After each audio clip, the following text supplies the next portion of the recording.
Hello and welcome to another Sprues and Brews unboxing. Today we're looking at the new Mechanicum Thanatar Cavas Siege Automata for Warhammer, the Horus Heresy.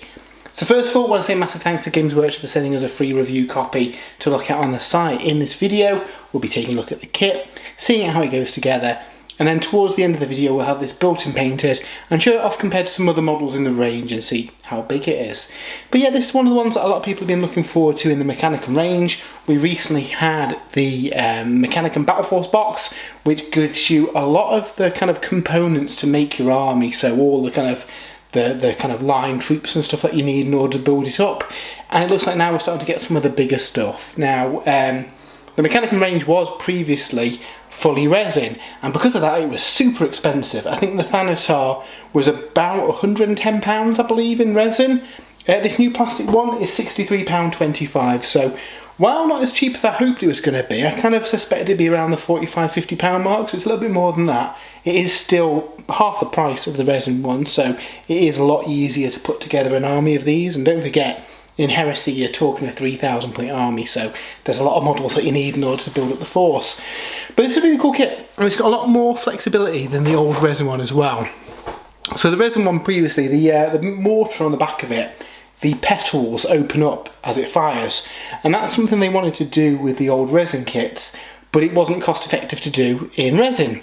So the plastic kit has obviously got options for both of them, which is really cool. I think I'm going to build it with them open and do some like glow with the airbrush to show it firing. This I'm going to do in my Xana 2 scheme, the same as the rest of the Battle Force box as well, so really like that scheme. A few people have commented saying they want to know how I do that, so what I'm going to do is, while I'm painting this up, do a bit of a painting guide as well. That will come up today on the website alongside this. We do also today have the review of the Mars Civil War book for Horus Heresy. That has the rules for all the Dark Mechanicum stuff and a bit of a campaign based around the Martian Civil War. So if you are interested in that as well, head over to spruesandbrews.com where you can get the full lowdown. Within that article as well, I'll have some more pictures of this and some kind of feelings on the assembly and all that. But without further ado, should we crack this open and have a look what is inside? So yeah, fairly slimline box, probably similar to one of the Heresy tanks. And it hasn't got that many sprues really. One large sprue, two smaller ones. Now obviously Mechanicum fans will know that there's a few variants of the Thanatar, so this is put together in such a way where we will probably have a separate kit with the kind of laser rifle thing that goes on the shoulder of the other build. I was hoping that this would be a dual kit and it would have that option too, but it looks like they're selling both of them separately. One within your kind of heavy choice can have that weapon loadout, so if you do pick up this and that one, you can run them both together, which is no issue.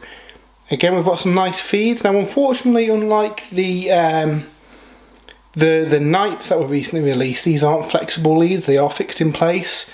So I think there's two different poses that you can build up in the box, and there's corresponding lengths of hose to kind of match each of these. But yeah, some really nice details with them. The next sprue I think is going to be the unique sprue for the mortar. So this has got obviously the head part there, which suggests that we might have some different variation on the other build as well, which is cool. Helps you kind of like identify it compared to the other one. And then yeah, the weapon itself and some of the mounts and the petals and stuff that open up. So really nice. I'm looking forward to building this one up and painting it. I think this would be a really good one to try out some airbrush effects on, some object source lighting, get it glowing. This is meant to be a big like shoulder mounted plasma mortar cannon. So yeah, I think that's going to be a cool one. So that is the weapon sprue. Like I say, in the other box, when that comes out, I suspect this sprue will be swapped out for the other weapon option. It's something they've done quite a lot with these Heresy kits to add a bit more flexibility, and means that they can get out new variants quite quickly. And then we have the main sprue. This builds up the body and all the armour panels. Some of these armour panels are separate, so if you wanted to, you could build it up, leave those leave the armour panels separate, spray it silver for example, and then spray the armour panels on the sprue here to make it a little bit easier to paint. I'm just going to build it all and spray the whole lot and then go back in for the armour panels. I'll let you know how that goes out. It could be that some of those areas are easier to spray silver first. Might make life a little bit easier, but it's quite a large model, so I don't think it'll be too bad. I've done both for like Imperial Knights and stuff, and there's pros and cons to both of them.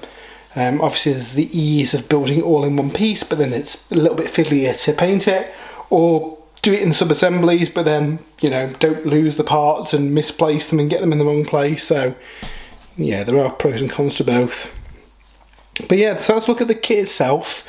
It is on a oval base, not the large knight one, the next one down from there, so fairly chunky base. In fact, if you look at the back of the box here, that is a scale kind of picture of it as well. So again, we'll see it with some other models in the range, but yeah, it's quite a chunky one.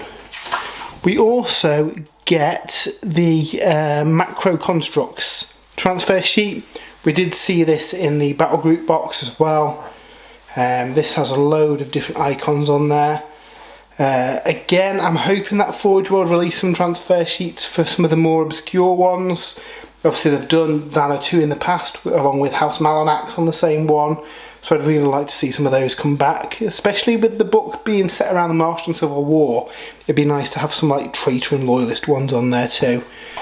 So finally, before we jump to the future and have a look at the assembled kit, we'd have a quick look through the instruction manual.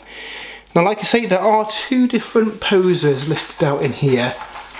You've got kind of standing, firing the cannon with the kind of petals extended, and then one kind of marching forward with the mortar closed. So you can take up to 3 of these in a unit. So if you did get 2 of these plus the one with the laser kind of shoulder mounted weapons, you can have 3 that look different, and that's something Games Workshop should try and do to add some variety to the poses and make sure a unit looks unique.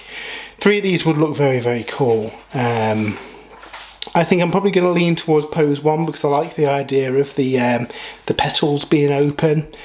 I do wonder if you could build it in that pose and just swap over, you know, the mortar, but it might look a bit odd kind of firing while walking, because I imagine I'd picture this thing being stationary as it fires the big mortar as well. But obviously, you know, that's up to you how you want to pose it. So then we get the assembly instructions, and it looks like a lot of the Mechanicum kits, there are more parts than the plastic version, but obviously it's going to be easier to go together. It's going to be easier for conversions and reposes as well, because you can easily cut parts and twist them and, you know, start painting the sub-assemblies if you need to. There's quite a few parts to these legs, but obviously they carry a lot of weight of the model as well. And then the panels on there too. So again, like I say, you could quite easily leave those panels off if you want to spray it silver first and then paint those panels separately. Personally, I'm just going to build it up because I think it's going to be a lot easier. So we then go through building up the main kind of body of it, and then the arms get built separately, and it looks like there's quite a few different parts here to build the arms in different poses too. So again, if you add that to the 2 different poses you've got for the body, adds quite a lot of movement and you know, uniqueness to each Thanatar that you build. So yeah, that's really cool. And then we've got the plasma mortar itself. Again, there are parts on there for it to be closed or open. I'm going to be building this one open because I think it looks cool, but if you want it to match maybe your old resin ones, you can build it with the petals closed as well. And then yeah, it's just a case of putting it together. So the main real difference on the poses is the firing arm, because you've got that bolt kind of chain here. If we switch over to the next page, we've got the poses there, so it does look like it's different parts for the 2 different kind of chains. It's a shame they didn't go with something like the Knight with a flexible one, because then you could pose it in any pose that you want. This one, that left arm, can only really be in 2 different positions to accommodate that. Likewise, the actual kind of mortar, it can be open or closed on either pose, so whichever one you want to go for. Like I said, I think I prefer it stationary when firing, but obviously the kit's quite good that it gives you a lot of options to do whichever you want. So yes, that is a look at the Thanatar Siege Automata. We'll be back in 2 seconds with the painted model. And here's a look at the finished Thanatar Siege Automata, and it was an absolutely gorgeous model to paint up. Very much enjoyed working on this thing.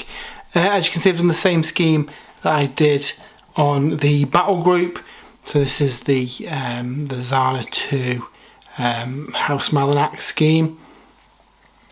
And yeah, I've kept the mortar built so I can pivot it up and down. It does suggest gluing it in place, but I thought, yeah, I like movable bits, so it's quite cool. The pose, you've got a couple of different options, and you've got a couple of different kind of bolt feeds, so you can have it in a number of different poses. They are fixed though, so unlike the Knight where it's got the flexible chain, you are going to have to pick which one of those that you want to do, which is a shame. I really liked the idea of that flexible chain so you can have it really kind of poseable. But for this one, with it being quite a chunky kind of like bolt feed, I think they've had to choose whether you want the arm kind of like down or up firing. The cool thing with that is, of course, if you've got multiple Thanatars in your army, you can have more with slightly different poses. The legs as well, I've done this with quite a static pose.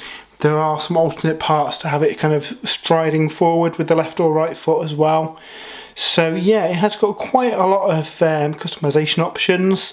A lot of parts, it wasn't too difficult to build either.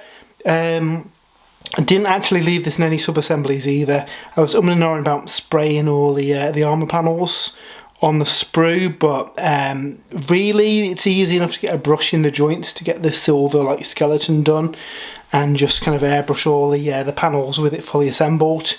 So that was quite easy to do really.